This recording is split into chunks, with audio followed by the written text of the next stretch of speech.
Hey, this is IFBB Pro Ben Pakulski at Destination Dallas. I just finished up training TJ Clark, and he's about 4.5 weeks from Nationals. I came down to help TJ develop some weak body parts, and obviously he's got very, very strong body parts, and there's some people who just develop, your body just naturally wants to do what you're good at, right? So his body has a natural tendency to do things in a certain way. So I came here just to kind of maybe try to coerce him and coerce his body to do things a little bit differently to help develop those weaker body parts.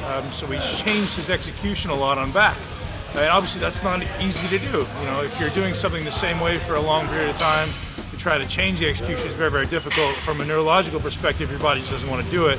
So we just kept trying to drill it in, and we did a lot of work. We did a good amount of work. TJ, we did some pull-ups, supersetted with pull-downs, and the idea there was to overload the lengthened part of the range, superset with the shortened part of the range.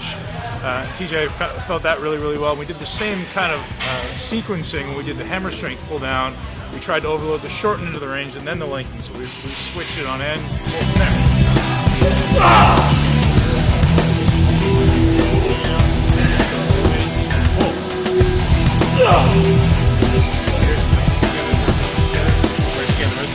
Now pull from there. Good. Go together. Come on, drive those elbows in, man. Come on, man. Come on. Come on, drive those elbows in. Gotta control this shit. You gotta squeeze those muscles, man. Squeeze those muscles. Finish to the back and then help you finish. Nothing moves in your body. Nothing moves except those shoulders, man. Come on, shoulders and elbows. Stretch. Back. Let that body move. Forward.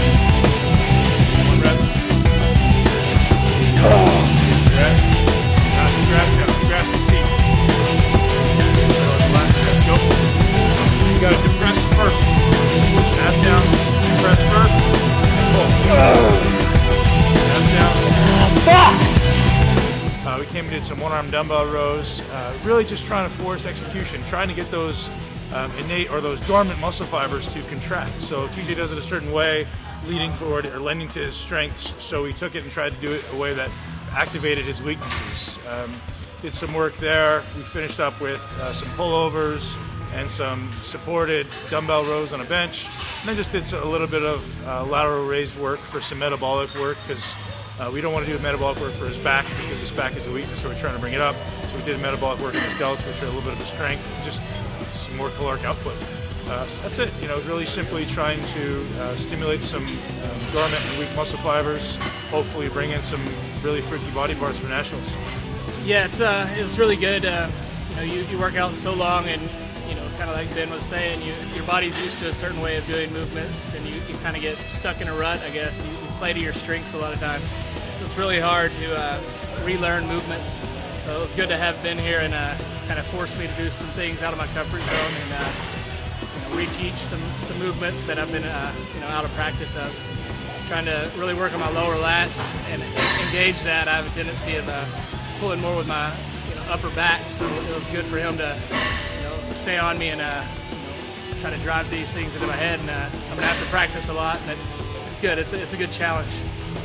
One thing I actually want to throw in there is you get a lot of guys, big bodybuilders who have really wide lats, and they say, well, I can't physically bring my elbow down to the side and get it behind me.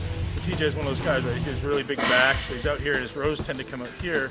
And it's actually nothing to do with having a tremendous amount of tissue in the way. So it's just to do with weak muscles. If his lats were stronger, he'd be able to adduct it and extend it behind his body.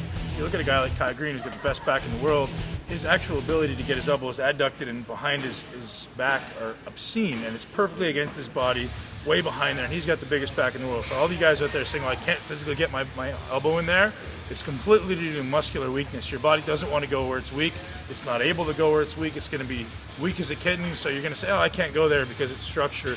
When in reality, you've just got to progress to be able to go there. And I'm guilty as everybody. I used to think, well, my back's really big, so I have to row out here, and nothing ever happened in my back development. So until I really got over the ego part of it and said, oh, hey, now I can actually learn how to do this, it wasn't until I did that my back started to grow. So for those of you thinking at home that your back's too big to do it right, you're wrong. Keep learning.